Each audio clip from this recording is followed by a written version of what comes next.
Tuloy-tuloy na rin ang pagdating ng mga papunta sa probinsya at sa ibang bansa sa Ninoy Aquino International Airport. Alamin natin ang sitwasyon doon. Live mula sa NAIA Terminal 3 may unang balita, si Bam Alegre. Bam? Ivan, magandang umaga, Miyerkules Santo at dama na rin yung pagdating ng mga biyahero dito sa NAIA Terminal 3 at inaasahan pa yung kanilang patuloy na pagpunta rito sa buong araw. Ngayong Semana Santa, mistulang penitensya ng OFW na si Eric Tacla ang magtrabaho pabalik sa Croatia bilang electrician. Ngayong Holy Wednesday ng umaga ang flight niya. Dahil mahal na araw, inaasahan nga raw niya na marami siyang makakasabay sa airport kasama na mga pauwi ng probinsya. Para di rin dumagdag sa kalbaryo niya ang traffic, umalis sila ng maaga sa bahay. Maganda pa naman ang takbo ng traffic ngayon kasi madaling araw pa eh. Baka mamaya traffic na pag...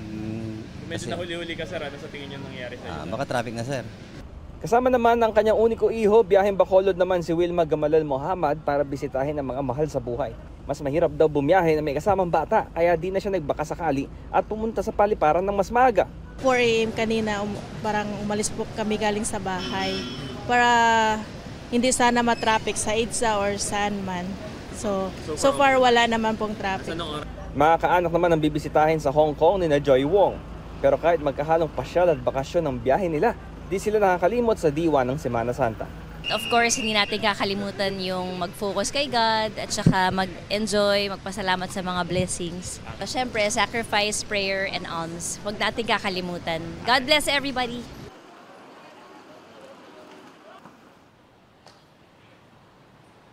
Ivan, ngayong umaga ang kailangan na isaisip ng mga babiyahe rito yung traffic papasok ng NAIA Terminal 3 sa may ramp papuntang departure area. Diyan nagkakaroon ng build-up dahil yung mga sasakyan din ay nagbababa ng kanilang mga ihahatid ng mga pasahero. Pero ito ay umuusad naman. At dito naman sa may entrance gates ay hindi gaano nagkakaroon ng build-up ng mga pila. Pero again, kung may lakad, pumunta pa rin ng maaga. Ivan?